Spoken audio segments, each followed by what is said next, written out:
তো হ্যালো বন্ধুরা, সবাই কেমন আছো? তো কাল আমাদের একটা বিয়েবাড়ির ইনভিটেশন ছিল, যার জন্য আমি রেডি হয়ে গেছি। দেখো কেমন লাগছে বলো তোমরা। তো এখানে আমার সোনা আজকে সকালবেলা সত্যি ওর অনেক বড় ফাড়া গেছে, ওর মাথাতে অনেক বড়োভাবে ভীষণভাবে চোট লেগেছে।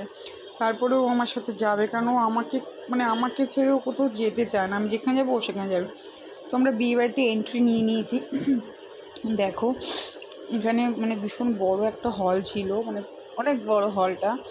সেই আন্দাজে লোক, এত বড় হল যে 400 জন লোকের অনুষ্ঠান হবে। তো সেখানে এই যে এটা আমার একটা ভাই আর ভাইয়ের বউ, খুবই ভালো, আজ থেকে না ছোটো থেকে ওদের সাথে পরিচয়, আর খুব ভালো রিলেশান। তো লাভ ম্যারেজই করছে। তো এখানে এসেই দেখি যে ফটোগ্রাফি চলছে, ওদের শ্যুট করাচ্ছে সব পোজ নিয়ে। আর আমার বাবা যেহেতু বিয়েটা করাচ্ছে, তো আমার ছেলে এখানে এসে দাদির কাছে চলে গেছে।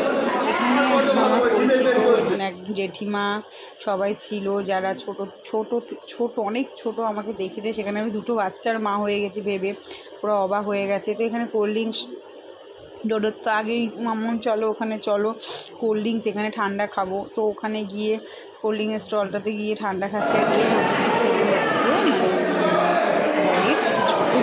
আর আমি আর ডোডো প্রচুরভাবে খাচ্ছি, পাকোড়া খাচ্ছি, ফুচকা খাচ্ছি, কোল্ড ড্রিঙ্কস খাচ্ছি। এসের থেকেই খাওয়া স্টার্ট করেছি আমি আর আমার ছেলে। ছেলে তো একদমই খেতে পারে না, ওই আমি। এখানে ওদের হাত বন্ধন চলছে, বিয়ের মাঝে মাঝে একটু বিয়ের অনুষ্ঠানটাও দেখছি, এদিকে মাও দেখছে।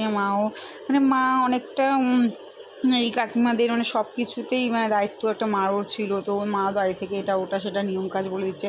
এখানে ফুচকা স্টল, ফুচকা মা বলে চল ফুচকা খাই। তো মা তো যেহেতু নিরামিষ সেরকম কিছু খায় না, তো আমি মা মিলে ফুচকা খেলাম। ফুচকা হলাম, এবার ফুচকাগুলো একদম ভালো ছিল না। তাও ফুচকা দেখলে একটা জিভে জল আসে, যার জন্য খেতে তো হবেই। দেখো তোমাদের দেখিয়ে কীভাবে খাচ্ছি। তো খাচ্ছি, তারপরে আবার ডোডো বলছে আইসক্রিম খাবো মাম্মাম। ওর তালে আইসক্রিম খাবো, ঠান্ডা খাবো, বাট কোনো ভালো জিনিস ও খাবে না। আইসক্রিম, ফুচকা চলবে না, আইসক্রিম খাবে, কোল্ড ড্রিঙ্কস খাবে, এইসবও খাবে। তো ওদের কিছুটা বিয়ে হয়ে ওরা আবার এসে বসেছে ওদের ফটোশ্যুট করার জন্য সবাই। তো আমি আবার গিয়ে একটুখানি ছবি টবি তুললাম, ভিডিও করলাম। অ্যাকচুয়ালি ভিডিও ধরার মতন ফোনটা কেউ ছিল না, কারণ আমি আর আমার ছেলেই গেছিলাম। তোমার হাজব্যান্ডও যায়নি, আর সেরমভাবে আর কেউ যায়নি যে আমার ফোনটা ধরবে।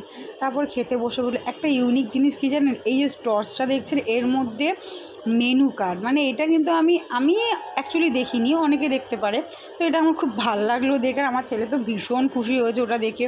মামা এটা আমি বাড়ি নিয়ে যাবো, দুটোই আমাদের নিতে পারবো। তো প্রথমেই রাধা বল্লভী আর নবরত্নার সবজি দিয়ে করা একটা সবজি, তো ওটা খেলাম, খুব ভালো রান্না হয়েছিল, ভালো খেয়েছি। তারপর আসলো ফিশ ফিঙ্গার, সঙ্গে চাটনি, স্যালাড। তো আস্তে আস্তে তাড়াতাড়ি করে ভিডিওগুলো হচ্ছে তাড়াতাড়ি, কিন্তু খেয়েছি আস্তে আস্তে। যাই হোক, এরপরে আসলো বিরিয়ানি। তো বিরিয়ানিটা সত্যিই খুব ভালো ছিল, না গন্ধ না রিচ, আর চিকেনটা এত সফট ছিল, সত্যি খুব ভালো খেলাম। তারপরে ডোডোকে একটু খাইয়ে দিচ্ছিলাম, ওকে তো আমি না খাওয়ালে খাওয়ানো যায় না। তো এরকম পরপর দেখো মেনুগুলো তোমাদের সাথে শেয়ার করেছি। আর আমার ব্লগটা যদি ভালো লাগে তোমাদের, অবশ্যই লাইক, শেয়ার, সাবস্ক্রাইব করো। Tata, bye bye.